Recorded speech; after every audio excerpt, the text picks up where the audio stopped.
పరిశుద్ధ గ్రంథం ఛానల్ వీక్షిస్తున్న ప్రతి ఒక్కరిని దేవుని పేరిట వందనాలు తెలియజేసుకుంటున్నాం. ప్రేమ, సంతోషము, సమాధానం సదా మీకు తోడే ఇంటి నడిపించిన కాక. నిన్నటి దినాన కీర్తన గ్రంథం 105వ అధ్యాయం చదువుకున్నాం. ఈరోజు కీర్తన గ్రంథం 106వ అధ్యాయం చదువుకున్నాం. యెహోవాను స్తుతించుడి, యెహోవా దయాళుడు, ఆయనకు కృతజ్ఞతాస్తుతులు చెల్లించుడి, ఆయన కృప నిత్యముండును. యెహోవా పరాక్రమ కార్యములను ఎవడు వర్ణింపగలడు? ఆయన కీర్తి అంతటిని ఎవడు ప్రకటింపగలడు? న్యాయము ననుసరించేవారు ఎల్లవేళలా నీతి ననుసరించి నడుచుకునేవారు ధన్యులు. యెహోవా, నీవు ఏర్పరచుకున్న వారిని క్షేమము నేను చూచుచున్నాను. నీ జనులకు కలుగు సంతోషమును బట్టి నేను సంతోషించుచు నీ స్వస్థమైన వారితో కూడి కొనియాడినట్లు నీ ప్రజల యందు నీకున్న దయచొప్పున నన్ను జ్ఞాపకమునకు తెచ్చుకొనుము. నాకు దర్శనమిచ్చి నన్ను రక్షింపుము. మా పితరుల వలనే మేము పాపము చేసితిమి, దోషములు కట్టుకొని భక్తిహీనులమైతిమి. ఐగుప్తులో మా పితరులు నీ అద్భుతములను గ్రహింపక యుండిరి, నీ కృప బాహుల్యమును జ్ఞాపకమునకు తెచ్చుకొనక యుండిరి. సముద్రమునొద్ద, ఎర్ర సముద్రమునొద్ద వారు తిరుగుబాటు చేసిరి. అయినను తన మహాపరాక్రమమును ప్రసిద్ధి చేయుటకై ఆయన తన నామమును బట్టి వారిని రక్షించెను. ఆయన ఎర్ర సముద్రమును గద్దింపగా అది ఆరిపోయెను. మైదానము మీద నడిచినట్లు వారిని ఆగద జలములలో నడిపించెను. వారి పగవారి చేతిలో నుండి వారిని రక్షించెను, శత్రువుల చేతి నుండి వారిని విమోచించెను. నీళ్లు వారి శత్రువులను ముంచివేసెను, వారిలో ఒక్కడైనను మిగిలి ఉండలేదు. అప్పుడు వారు ఆయన మాటలు నమ్మిరి, ఆయన కీర్తి గానము చేసిరి. అయినను వారు ఆయన కార్యములను వెంటనే మరిచిపోయిరి, ఆయన ఆలోచన కొరకు కనిపెట్టుకొనకపోయిరి. అరణ్యంలో వారు బహుగా ఆశించిరి, ఎడారిలో దేవుని శోధించిరి. వారు కోరినది ఆయన వారికి ఇచ్చెను, అయినను వారి ప్రాణములకు ఆయన క్షీణత కలగజేసెను.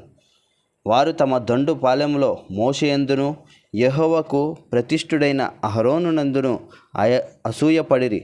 భూమి నేర విడిచి దాతానును మృంగెను, అది అభిరాము గుంపును కప్పివేసెను. వారి సంఘంలో అగ్ని రగిలెను, దాని మంట భక్తిహీనులను కాల్చివేసెను.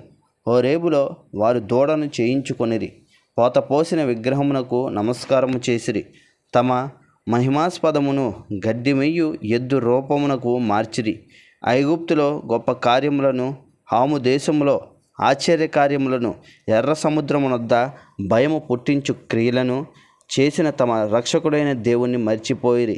అప్పుడు ఆయన, నేను వారిని నశింపజేసేదనని అనెను. అయితే ఆయన వారిని నశింపజేయకుండానట్లు ఆయన కోపము చల్లార్చుటకై ఆయన ఏర్పరచుకున్న మోషే ఆయన సన్నిధిని నిలిచి అడ్డుపడెను.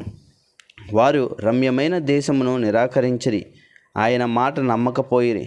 యెహోవా మాట ఆలకింపక వారు తమ గుడారములో సనుక్కొనిరి. అప్పుడు అరణ్యములో వారిని కూల్చుటకును, అన్ని జనులలో వారి సంతానమును కూల్చుటకును, దేశంలో వారిని చెదరగొట్టుటకును ఆయన వారి మీద చెయ్యి ఎత్తెను. మరియు వారు బయల్పెయోరును హత్తుకొని చచ్చిన వారికి అర్పించిన బలిమాంసమును భుజించిరి. వారు తమ క్రియల చేత ఆయనకు కోపము పుట్టించగా వారిలో తెగులు రగిలెను. ఫినెహాసు లేచి పరిహారము చేయగా ఆ తెగులు ఆగిపోయెను.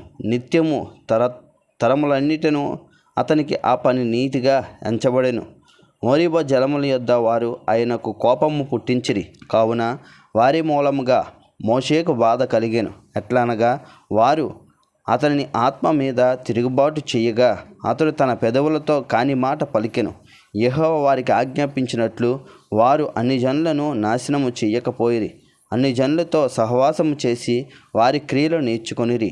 వారి విగ్రహములకు పూజ చేసిరి, అవి వారికి ఉరి ఆయను.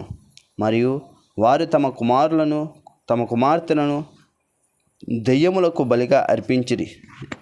నిరపరాధ రక్తము అనగా తమ కుమారుల రక్తము, తమ కుమార్తెల రక్తము ఒలికించిరి.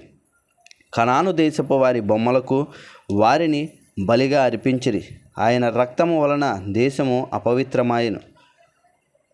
తమ క్రియల వలన వారు అపవిత్రులైరి, తమ నడవడిలో వ్యభిచరించిన వారైరి. కావున యెహోవా కోపము ఆయన ప్రజల మీద రగులుకొనెను. ఆయన తన స్వాస్థ్యమందు అసహ్యపడెను. ఆయన వారిని అన్ని జనుల చేతికి అప్పగించెను. వారి పగవారు వారిని ఏలుచుండిరి. వారి శత్రువులు వారిని బాధపెట్టిరి. వారు శత్రువుల చేతి క్రింద అనపబడిరి. ఆయనే పర్యాయములు ఆయన వారిని విడిపించెను. అయినను వారు తమ ఆలోచనను అనుసరించి తిరుగుబాటు చేసిరి. తమ దోషము చేత హీనదశ నొందిరి. అయినను వారి రోదనము తనకు వినబడగా వారికి కలిగిన శ్రమ ఆయన చూచెను. వారిని తలంచుకొని ఆయన తన నిబంధనను జ్ఞాపకము చేసుకొనెను. తన కృప బహుళ్యతను బట్టి వారిని కరుణించెను. వారిని చెరగొనిపోయిన వారికి అందరికీ వారి ఎడల కనికారము పుట్టించెను. యెహోవా మా దేవా, మమ్ము రక్షింపుము. మేము నీ పరిశుద్ధ నామమునకు కృతజ్ఞతాస్తుతులు చెల్లించినట్లును, నిన్ను స్తుతించుచు మేము అతిశయించినట్లును అన్ని జనులలో నుండి మమ్మను పోగు చేయుము. ఇశ్రాయేలీలో దేవుడైన యెహోవా యుగ యుగములన్నిటను స్తుతినందురుగాక. ప్రజలందరూ ఆమేన్ అందురుగాక. యెహోవాను స్తుతించుడి. అంతటితో కీర్తన గ్రంథం 106వ అధ్యాయం పూర్తయింది. రేపటి దినాన కీర్తన గ్రంథం 107వ అధ్యాయం చదువుకుందాం. ప్రేమ, సంతోషము, సమాధానం సదా మీకు తోడేంటి నడిపించునుగాక. ఆమేన్.